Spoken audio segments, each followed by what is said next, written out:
साध्वी जी, बहुत सारे संत ऐसे हैं जो मुहूर्त पर सवाल उठा रहे हैं। वो कह रहे हैं कि ये शुभ समय है ही नहीं, तो फिर इस समय मुहूर्त राजनीतिक तौर पर क्यों किया जा रहा है?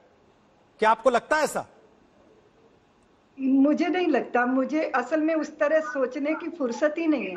मुझे लगता है कि बस जो होने जा रहा है वो बहुत अद्भुत होने जा रहा है और शुभ को तो शीघ्र होना ही चाहिए। मैंने सुना है कि कुछ सेकंडों का शुभ मुहूर्त है, उसी में कार्य हो जाएगा।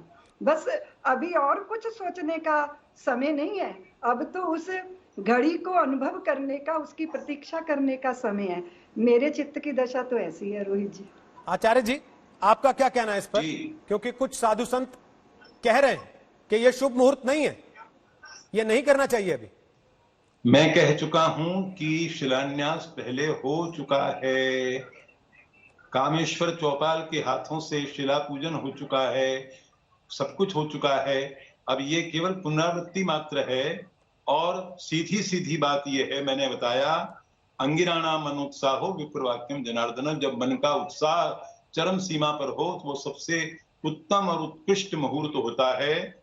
तो महत्व मुहूर्त का नहीं है, महत्व जो हो रहा है उसका है।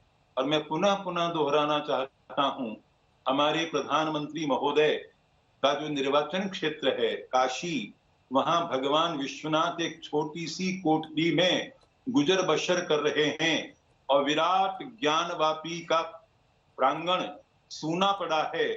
वहां भगवान विश्वनाथ का दिव्य देवालय बनना चाहिए। और मथुरा में भी श्री कृष्ण जन्म स्थान पर भगवान श्री कृष्ण के गौरव के अनुरूप वहां भी दिव्य देवालय का निर्माण होना चाहिए। ये शुरुआत है, बहुत कुछ करना है। सबसे बड़ी बात यह है कि जगत जननी भारत माता की खंडित प्रतिमा की पुनर्प्रतिष्ठापना, और उसके लिए स्पष्ट शब्दों में, जिसके लिए मैं बदनाम हूं, पाकिस्तान को खाकिस्तान में भेज करके अब फिर से भारत माता को अखंडिता बनाया जाए, ये सबसे प्रमुख और सर्वोपरि एजेंडा है और उसी पर सबका ध्यान केंद्रित होना चाहिए। ये उसकी शुरुआत है। लेकिन आचार्य धर्मेंद्र जी, ये उसका प्रारंभ है। जो आप कह रहे हैं सरकार के एजेंडा में तो वो चीजें नहीं लगती हैं। है जी, आप जो बात कह रहे हैं वो बातें सरकार के एजेंडा में नहीं लगती हैं।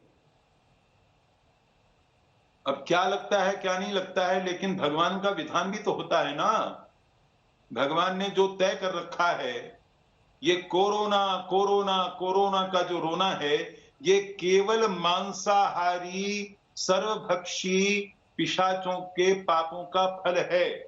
गोमाता से बढ़कर के कोई कल्याणकारिणी और शक्ति कोई दूसरी नहीं होती। गोमाता का मूत्र और तुलसी ये सबसे महत्वपूर्ण औषधि है। हम जब अपने प्राचीन गौरव को और प्राचीन संपूर्ण हमारा जो शास्त्र है उसको पुनरुज्जीवित करेंगे तो किसी प्रकार की कोई बीमारी नहीं रहेगी। और कोरोना वायरस से ज्यादा खतरनाक सांप्रदायिक मजहबी दुराग्रह का वायरस है, उसकी चिकित्सा होनी चाहिए।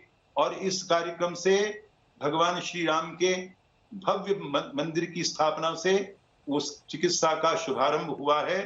आगे भी जो कुछ होगा वो अच्छा ही होगा। भगवती भारत माता का गौरव फिर से प्रतिष्ठापित होगा, यही हमारी कामना है। साध्वी जी, आचार्य जी जो बात कह रहे हैं कि अयोध्या पहली झांकी है, अभी तो काशी मथुरा बाकी है। पिछले मामले में आप लोग जब जब पेश हुए, चाहे वो आप हुई हो, चाहे वो उमा भारती जी हुई हो, मुरली मनोहर जोशी हुए हो, सबने एक ही बात दोहराई और सबने कहा कि विध्वंस मामले में हम दोषी नहीं है, हमारी जिम्मेदारी नहीं है। अभी तो पिछला पटाक्षेप नहीं हुआ। आचार्य जी आपको अगला टास्क दे रहे कि वो वादा जो नारा लगाते थे उसको पूरा कीजिए। देखिए, मैं जो कुछ कह रहा हूं वो किसी का नाम लेने की आवश्यकता नहीं है, वो सबके लिए है। बाबरी ढांचे का ध्वंस नहीं था, ऑपरेशन था। बहुत दिनों से तीस रहा था, आखिर फोड़ा फूट गया, इंतजाम सब धरे रह गए, बाबरी ढांचा टूट गया। नमस्कार, मैं हूं अंजना ओम कश्यप। हमें उम्मीद है ये वीडियो आपको पसंद आया होगा।